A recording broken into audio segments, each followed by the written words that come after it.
বুক cafe বুক রিভিউয়ের আজকের পর্বে দারুণ খবর রয়েছে। প্রথম খবরটি রয়েছে বইমেলা নিয়ে। তো কলকাতা বইমেলা নিয়ে বেশ কয়েকটা পয়েন্ট উঠে এসেছে আজকে বর্তমান পত্রিকাতে একটা প্রতিবেদনে। 18ই জানুয়ারি থেকেই বইমেলা উদ্বোধনের পরপরই কিন্তু প্রত্যেকটা স্টলকে মানুষের জন্য খুলে দেওয়া হবে।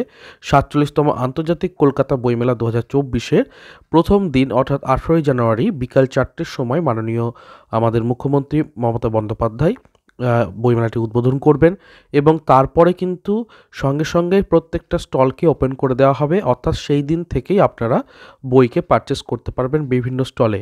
এবং স্টলগুলিকে এরকমই নির্দেশ দেওয়া হয়েছে যে দুদিন আগে থেকে তারা যেন তাদের সমস্ত বই ইত্যাদি তাদের স্টলে যেন সাজিয়ে নেন।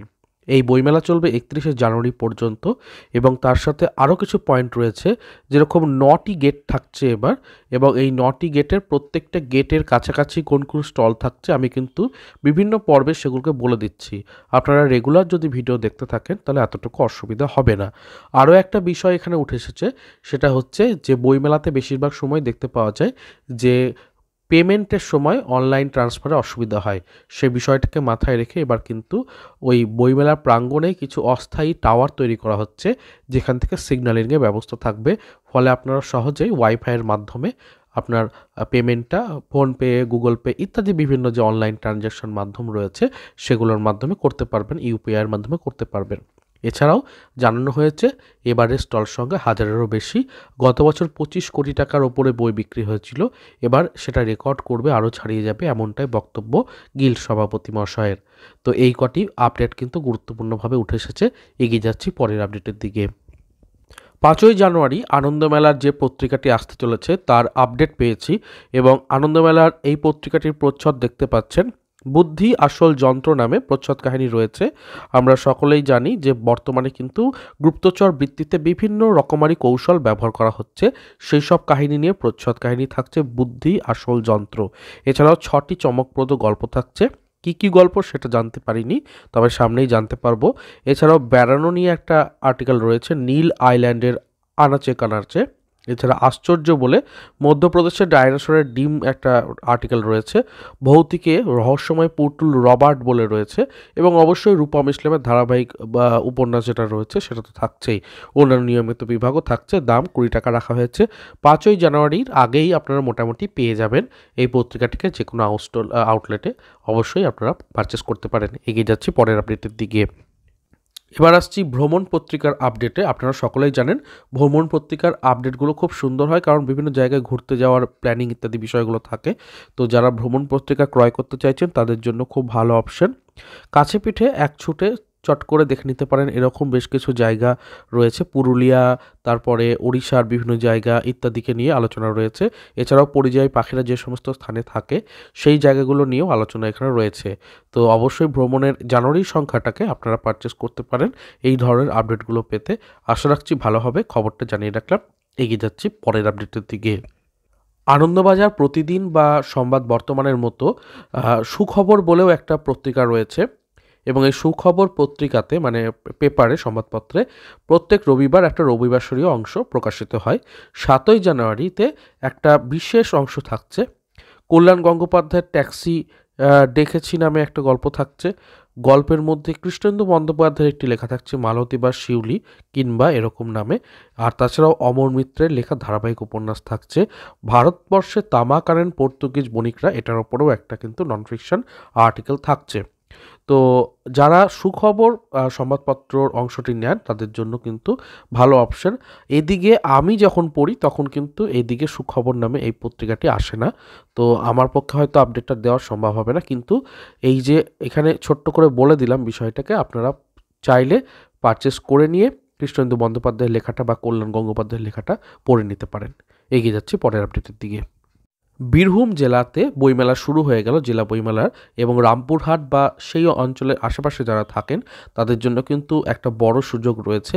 প্রায় সব প্রকাশনী থেকেই নতুন বইগুলি মোটামুটি বেরিয়ে গেছে। তো জেলা বইমেলাতে আপনারা বইগুলো পেয়েও যাবেন। কলকাতা বইমেলার অপেক্ষাতে থাকতে হবে না, তার আগেই বইটা আপনি পারচেস করে নিতে পারবেন। তো আজকে বৃহস্পতিবার থেকে 42তম বীরভূম জেলা বইমেলা শুরু হলো, অর্থাৎ 4 তারিখ থেকে 4 জানুয়ারি থেকে শুরু হলো এবং রামপুরহাট হাই স্কুলের যে মাঠ রয়েছে সেখানে 7 দিন পর্যন্ত চলবে। 10 তারিখে শেষ হবে 10ই জানুয়ারিতে।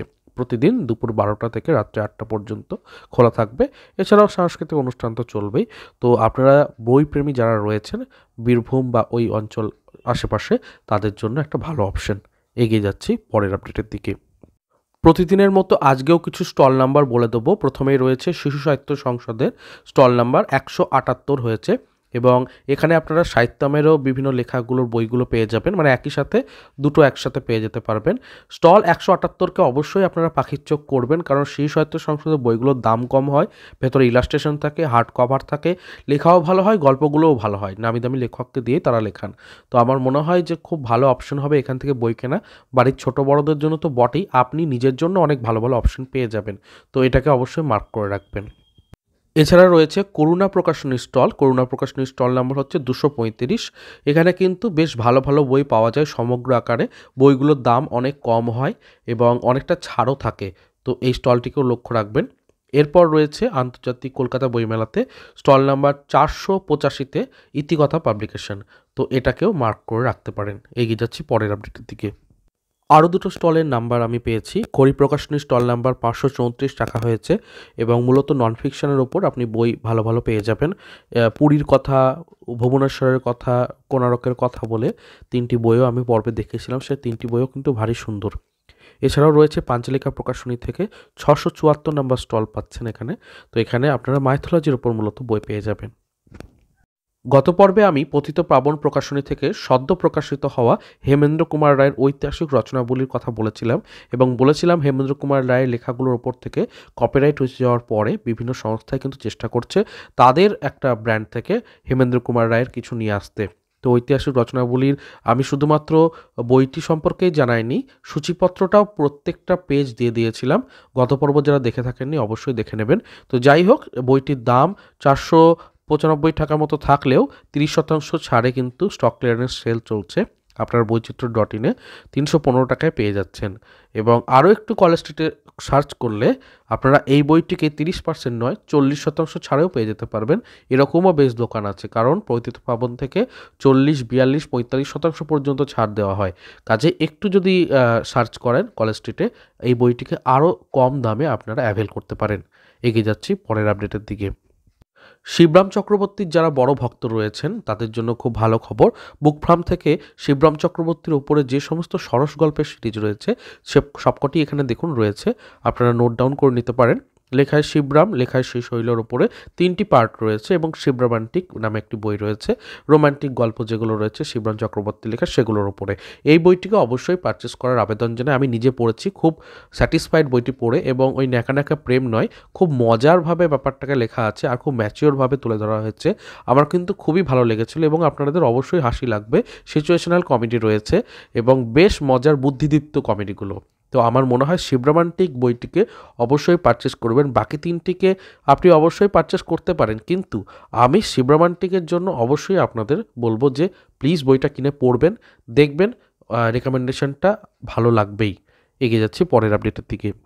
এবারে একটু অন্য টপিকে যাব। শীর্ষেন্দু মুখোপাধ্যায় কি করে প্রতিদিন নিজেকে আজও সজীব এবং সজাগ রাখছেন এবং এতদিন ধরেও তিনি লেখা চালিয়ে গেলেও তিনি কিভাবে নিজেকে সবসময় স্পন্টেনিয়াস রাখছেন সেটার উপরে একটা ছোট্ট প্রতিবেদন এখানে রয়েছে।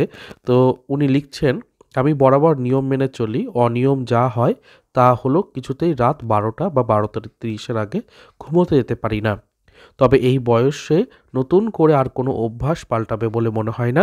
তবে শরীর ভালো রাখতে প্রতি বছরের মতো এবারও হাঁটাহাঁটি করি এবং অন্তত 35 মিনিট নিয়মিত হাঁটি। সুগার ও প্রেশার থাকলেও তার নিয়ন্ত্রণে। আমি নিরামিষভোজী এবং স্বল্পাহারী মানুষ, তাই বেশি খেয়ে ফেলা বা আমিষ খাওয়ার সেসব শরীরে ক্ষতি হয়, তার বালাই আমার নেই।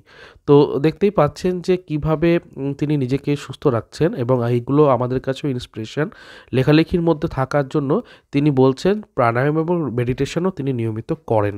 তো অবশ্যই আমাদের এখান থেকে কিছুটা তো শিক্ষা নিতেই পারছি যারা টুকটাক লেখালেখি করি, কারণ এত দিন ধরে উনি লিখছেন। তো এই জন্য প্রতিবেদনটাকে আপনাদের সামনে তুলে ধরলাম। এগিয়ে যাচ্ছি পরের আপডেটের দিকে। তো শেষ হলো আজকের পর্ব। কেমন লাগলো আজকের পর্ব এবং তথ্যগুলোকে অবশ্যই নোট ডাউন করে রাখবেন। ভিডিওটি ভালো লাগলে লাইক করবেন, শেয়ার করবেন এবং সাবস্ক্রাইব করতে আবেদন জানাবো। এছাড়া নতুন নতুন বিভিন্ন পর্ব এবং আরও তথ্য পেতে চ্যানেলটার সাথে জুড়ে সাবস্ক্রাইব করে থাকুন। দেখা হচ্ছে পরের পর্বে। ভালো থাকুন, সুস্থ থাকুন আর বই পড়তে থাকুন। ধন্যবাদ।